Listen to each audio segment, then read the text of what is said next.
James Allen द्वारा लिखी गई पुस्तक एज ए मैन थिंक जैसा मनुष्य सोचता है का दूसरा अध्याय परिस्थितियों का विचारों पर प्रभाव। मानव मन को एक बगीचे की तरह समझा जा सकता है जिसे या तो बुद्धिमानी से पोषण देकर हरा भरा रख सकता है या लापरवाह होकर उसे उजाड़ सकता है। चाहे उसे जोता जाए या उसकी उपेक्षा की जाए, वह अवश्य ही परिणाम तो देगा।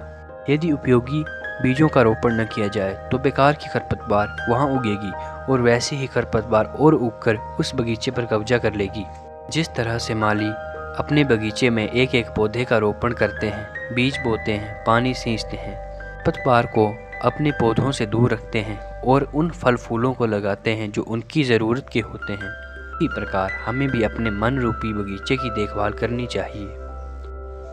अनुचित, दूषित और व्यर्थ के विचारों को मन में जगह नहीं देनी चाहिए ताकि अच्छे विचारों के लिए हम जगह बना सकें, क्योंकि मन हो या बगीचा, जगह तो वहाँ पर सीमित ही है। उस मन रूपी बगीचे में सकारात्मक, शुद्ध, उपयोगी और सही विचारों को ही पोषित कीजिए। इस प्रक्रिया को यदि अपनाया जाए तो एक वक्त ऐसा आएगा जब मनुष्य अपने मन रूपी बगीचे का माली भी वह स्वयं हो तो उसका उस पर नियंत्रण भी हो जाएगा। अगर वह अपने विचारों की वास्तविकता को समझे तो निश्चित ही उसे समझा जा सकता है कि मन, चरित्र, परिस्थितियाँ और भाग्य सभी अच्छे या बुरे विचारों के माध्यम से बनते हैं। आज हम या आप जहाँ भी हैं वो हमारे विचारों के कारण ही हैं। विचार और चरित्र एक हैं क्योंकि वातावरण और परिस्थितियों द्वारा ही चरित्र का निर्माण होता है।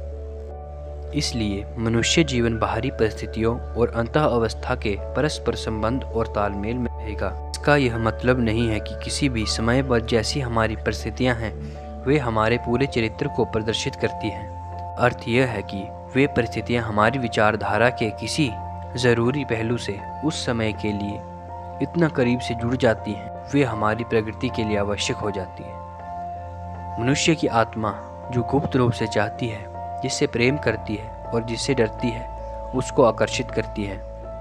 आज हम या आप जहाँ भी हैं वो हमारे विचारों के कारण ही है। वो विचार जो हमने अपने चरित्र में स्थापित कर रखे हुए हैं वही हमें इस स्थिति तक लेकर आए हैं। चाहे वे अच्छे हों या बुरे हों, उनका स्वयं मूल्यांकन किया जा सकता है। हमारे जीवन की संरचना में संयोग के लिए कोई स्थान नहीं है, परंतु सब कुछ उस नियम का परिणाम है जो कभी चूक नहीं सकता। यह बात उनके लिए उतनी ही सही है जो अपनी परिस्थितियों के तालमेल से अलगाव का अनुभव करते हैं, और उनके लिए भी जो परिस्थितियों से संतुष्ट रहते हैं। एक प्रगतिशील और जागरूक व्यक्ति के रूप में तुम जिस जगह पर हो वहाँ से जीवन में आगे बढ़ सको, और जैसे ही तुम परिस्थितियों में निहित आध्यात्मिक सबक को सीख लेते हो, वह चली जाती है और दूसरी नई परिस्थितियों के लिए जगह बनाती है। हम तब एक परिस्थितियों द्वारा उत्पन्न कष्ट से सहते हैं जब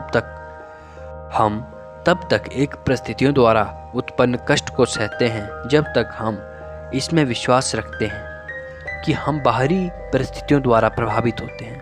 परंतु जब हमें यह एहसास होता है कि हम एक ऐसे मनुष्य हैं जो परिस्थितियों के हिसाब से बदलते नहीं, बल्कि स्वयं के हिसाब से परिस्थितियों को बदलने का सामर्थ्य रखते हैं। जिन्होंने आत्म परीक्षण और आत्म स्वयं का अभ्यास किया है वे यह जानते हैं कि परिस्थितियां विचारों से ही पनपती हैं, क्योंकि उन्होंने यह देखा है कि उनकी परिस्थितियों में बदलाव उनकी मानसिक स्थिति में बदलाव के हिसाब से होता है। यह सत्य है कि जब हम उत्सुक और उत्साह के साथ अपने चरित्र की कमियों को दूर करने में स्वयं को लगा देते हैं तो हम बहुत शीघ्रता से प्रगति करने लगते हैं और कई सारे परिवर्तन हमारे जीवन में सामने आते हैं। मनुष्य की आत्मा जो गुप्त रूप से चाहती है, जिससे प्रेम करती है और जिससे डरती है, उसको आकर्षित करती है। वह सोची हुई आकांक्षाओं की ऊंचाई तक पहुंचाती है और यह अनिश्चित बार बार प्रकट होने वाले भय की गहराइयों में गिर जाती है। परिस्थितियां वह माध्यम है जिस पर जीत या हार के बाद आत्मा स्वयं को प्राप्त करती है। अच्छे विचार और कर्म कभी भी बुरे परिणाम नहीं दे सकते। बुरे विचार और कर्म कभी भी अच्छे परिणाम नहीं दे सकते।